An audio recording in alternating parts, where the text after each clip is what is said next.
F2 champion actually used to mean something. Drivers like Charles Leclerc, George Russell, and Oscar Piastri won their way through F2 and got a seat in F1, and are now winning races, contesting for championships, and they're regarded as some of the best drivers in the sport. But it isn't like that for all of the others to win F2. Drivers like Felipe Drugovich and Theo Pourchaire won the series in 2022 and 2023 respectively, but neither have even sniffed an opportunity at Formula One. As a matter of fact, it's not just that there wasn't space, as other drivers from F2 with worse results got the call up before them. And come this year, it's starting to trend more in that direction, and it seems like succeeding in F2 has lost all value to F1 teams. Past champions in 2019, 2022, and 2023 were all snubbed of an opportunity in F1 within a timely manner, and they all also had a driver from their F2 class make it into F1 over them. First comes Nyck De Vries, and I know what you're thinking. He was in F1, and he stunk, but that's easy to say in hindsight. The truth is, Nyck De Vries was a champion in Formula 2 in 2020, Formula E in 2021, and just was never really considered for an F1 seat. A main factor of this may be part of taking 3 seasons to win F2, and winning in a year where many deem the grid weak, with Nicholas Latifi coming second, but it still is an achievement.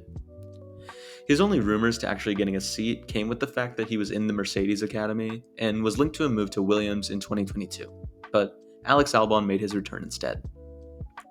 The only real reason he got a seat in 2023 was because of his substitute performance in Monza in 2022, but if you won the closest thing to F1 and the only way to actually get in is by a substitute performance, it's a bit unclear where the values lie. In the end, Latifi was brought into F1 in 2020, mostly because of the money he had on the table, but still, De Vries' F2 championship felt more like it meant nothing. Same goes for 2022 champion Felipe Drugovich. Now, things are slightly different for Drugovich, because although he won the championship in F2 in 3 years also, it wasn't in the same way. Drugovich may have won the championship on his 3rd attempt, and in a pretty dominant way at that, but the years prior, he was nowhere near the same level.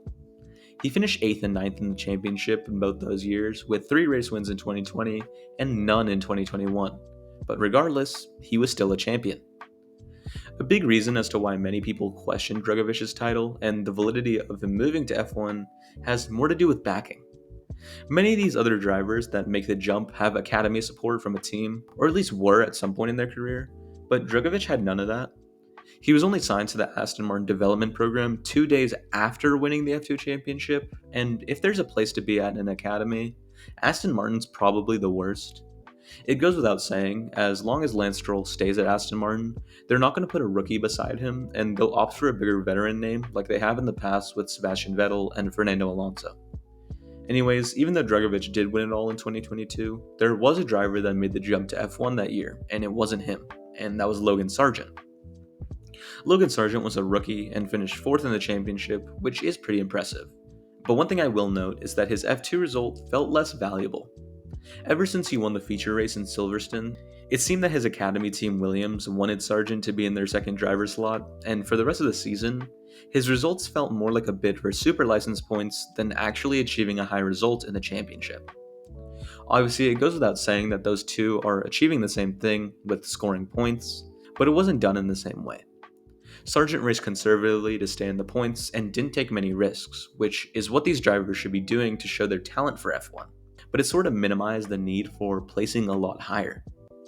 In a way, this actually belittled winning the championship, as from there, it became somewhat of a trend to devalue the championship title in favor of super license points. That continues for the 2023 season, with Theo Pourchaire winning it all, and similarly to Drugovich and De Vries, Pourchaire did take 3 years to win it, but in his case, I think it's a lot more valid. Different than the past two, Pourchaire had been in the Sauber Academy for a while, and by the time he won the championship, he was only 20 years old. For reference, Drugovich was 22 when he won the title, and De Vries was 24.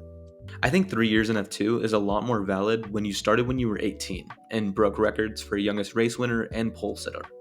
But that's just my opinion. The bigger factor to me about Pourchaire's not getting a seat is simply just the wrong place at the wrong time.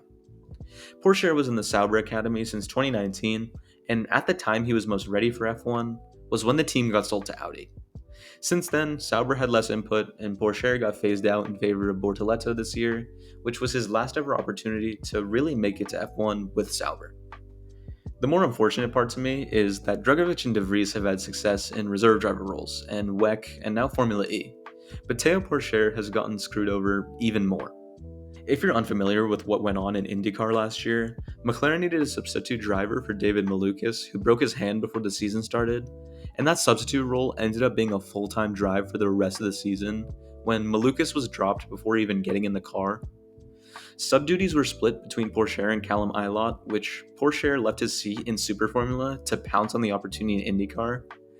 With Pourchaire's good results, he was signed to the team for the rest of the season, and all looked good, until he got death threats from Argentinian fans of Agustin Canapino for an incident, and then his contract was terminated not too long later after Nolan Siegel offered some more money for the seat.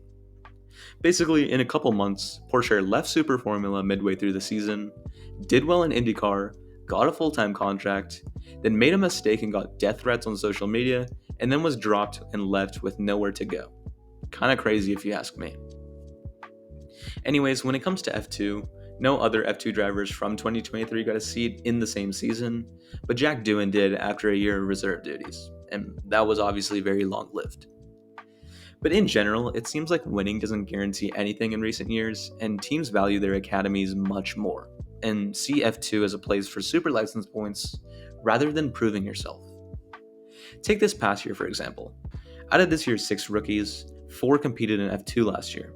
The champion Gabriel Bortoleto, runner-up Isaac Hadjar, and the 2 Prema drivers that finished P6 and P12 of Kimi Antonelli and Ollie Behrman.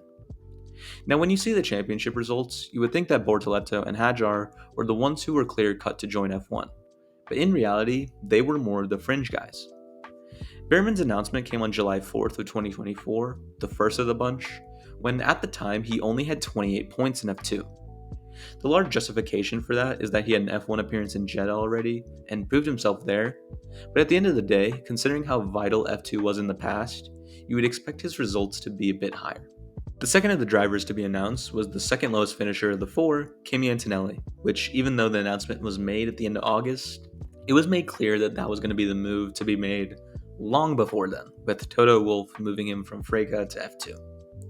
On the other hand, Bortoleto and Hadjar were last-minute additions to the grid, and for the most part, were not guaranteed to be there come the end of the season. Gabriel Bortoleto was in a heavy debate for the second Sauber seat, pinned up against the names of Valtteri Bottas, Zhou Guanyu, Mick Schumacher, Theo Pourchaire, and even Franco Colapinto. Although Bortoleto was the pick, it was a lot less clear than the likes of Antonelli and Behrman. The main argument for why Bortoleto was such a last-minute pick is that he wasn't in the Sauber Academy, but that idea can be swatted down as if that was important, the team would have gone with Theo Pourchaire, and the Sauber team had very little input as the main decision was for the future with Audi. Finally comes Isaac Hadjar, who was last to be announced as it came in the off-season on December 20th. The main reason for the late call-up is the fact that Sergio Perez was still contractually bound to the Red Bull team, and a decision couldn't be made until he was out, but there was a lot on the fence with Hadjar. People in general found him to be immature with some of the radio messages from F2, and even more disappointing, many viewed it as a bridge year and a placeholder for Arvid Lindblad in 2026. Now, obviously looking at this now, it couldn't have been farther from the truth, as I'd argue Bortoleto and Hadjar have been the top 2 rookies in this year, considering their circumstances, but I find it interesting how much of a kerfuffle it took for them to find their way onto the grid. This was actually brought up by Zhou Guanyu last year when Behrman was announced for the Haas seat, which Zhou was also in contention for. In his entry into F1, many people viewed Zhou as a pay driver and nothing more, but this is what he had to say. You come around with 3rd place in F2, winning 4 races that year, and you see a driver outside the top 10 in F2 at the moment is getting a seat, and there's a lot of support for him.